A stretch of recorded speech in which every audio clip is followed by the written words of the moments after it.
khususnya juga di Tanah Toraja. Kita mendengar hal mengerikan dan mengharukan yang dialami oleh para sejumlah orang yang menjadi korban. Bencana alam yang banyak dialami di Tanah Toraja adalah longsor dan banjir. Apakah karena kondisi alam yang tidak baik-baik saja atau ada hal lain di balik itu? Kami akan membahas bahwa bencana alam ini sangat berdampak bagi keamanan Tanah Toraja. Banjir bandang melanda kota Makale, Tanah Toraja, Sulawesi Selatan dengan ketinggian air hingga 1 meter membuat 205 warga terdampak.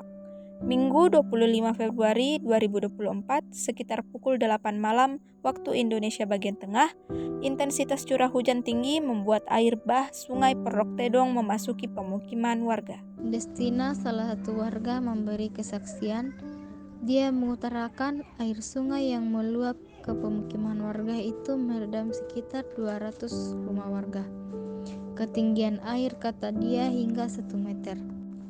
Hal ini membuat warga histeris dan panik. Tim SAR gabungan Basarnas, BPBD, TNI, Polri, dan warga setempat berusaha menyelamatkan sejumlah warga yang terjebak di dalam rumahnya di sekitar bantaran sungai.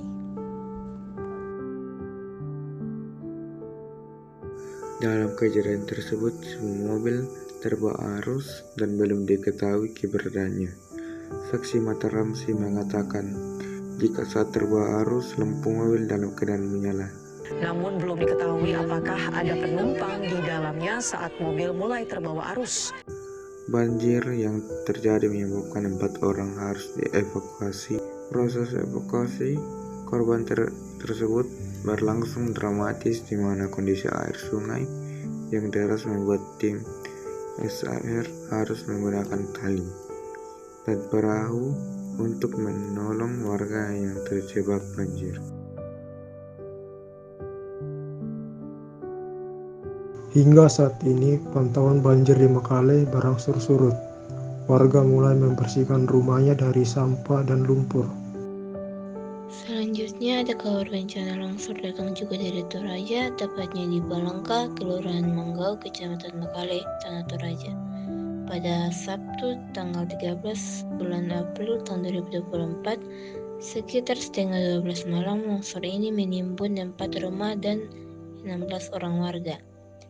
Sejak kejadian ini, para warga lainnya diimbau untuk menjauhi titik longsor karena terancam terjadinya longsor susulan.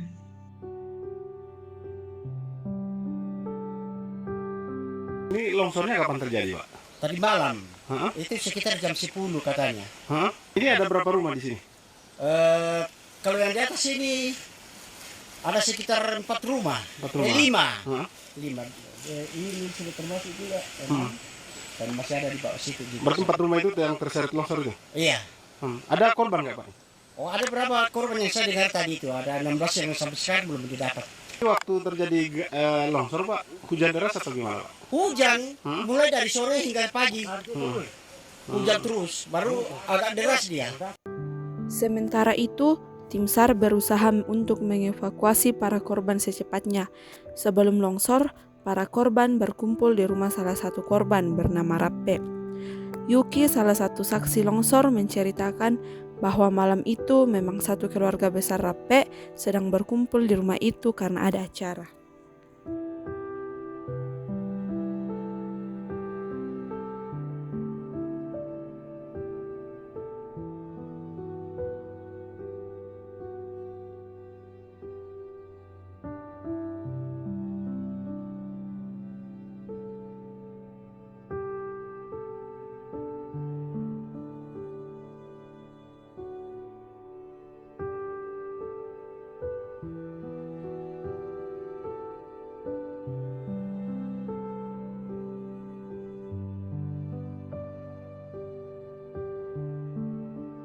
Yuli melanjutkan, saat itu korban menggelar acara perpisahan keluarganya yang hendak merantau ke Kalimantan.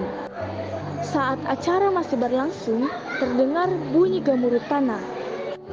Yuli mengatakan bahwa ada bunyi seperti suara guntur dan suara minta tolong sekitar jam 12 malam. Pada saat keluar rumah, ternyata rumahnya sudah terkena longsor. Saat mengetahui longsor mengenai beberapa rumah, lanjut Yuli, warga langsung melakukan pencarian terhadap korban. 3 korban pun langsung ditemukan warga, yakni Rape 35 tahun, Tania 8 tahun, dan Dala 30 tahun. Warga langsung melakukan penyelamatan, tapi cuma Rape dan Tania yang selamat. Dala yang ditemukan sudah meninggal, ucap Yuli. Tim SAR gabungan yang menyusul melakukan pencarian dan kembali mengevakuasi korban lainnya. Dari laporan yang diterima, total 19 orang menjadi korban longsor. Sebanyak 16 korban ditemukan tewas dan 2 selamat di lokasi. Korban terakhir yang ditemukan pada hari Senin, tanggal 15 bulan April 2024 sekitar pukul 5:40 waktu Indonesia Tengah, merupakan ibu dan anak bernama Safia 43 tahun dan Gia 3 tahun. Dari kedua berita ini membuat kita sangat prihatin terhadap keadaan Toraja dan dunia yang kian memburuk. Tak ada yang dapat kita andalkan selain meminta pertolongan dan arahan kepada Tuhan. Kita juga bisa belajar untuk mengerti firman Tuhan melalui Kejadian pasal 1 ayat 29 hingga 31. Lewat perkataan Tuhan dalam kitab ini, kita tahu bahwa Tuhan telah menjadikan segala sesuatunya itu sungguh baik. Maka Tuhan percayakan kita untuk menggunakannya dengan baik. Jika salah, tentu saja mempunyai konsekuensi, seperti banjir dan longsor. Tentu saja, itu semua datang dari manusia yang tidak menggunakan ciptaan Tuhan dengan baik. Misalnya, menebang pohon sembarangan dan membuang sampah bukan pada tempat. Mari baca firman-Nya dalam Kejadian 9 ayat 8-17. Dalam ayat ini terdapat perjanjian antara Tuhan dan setelah banjir besar. Dalam perjanjian ini kita tahu bahwa Tuhan tidak akan pernah lagi menghancurkan bumi dan memusnahkan segala yang hidup melalui banjir besar. Lewat firman-Nya ini, kiranya kita dapat menyadari bahwa segala makhluk hidup harus menjaga apa yang telah Tuhan percayakan kepada kita. Karena semua bencana alam yang terjadi tidak jauh dari perbuatan manusia yang merusak serta tidak menggunakan pemeran alam. Mari kita menjalankan tanggung jawab kita untuk selalu menjaga ciptaannya dan mempergunakan keindahan alam yang Tuhan berikan kepada kita dengan baik dan benar, agar bencana alam tersebut seperti longsor dan banjir tidak memakan korban lagi. Terima kasih.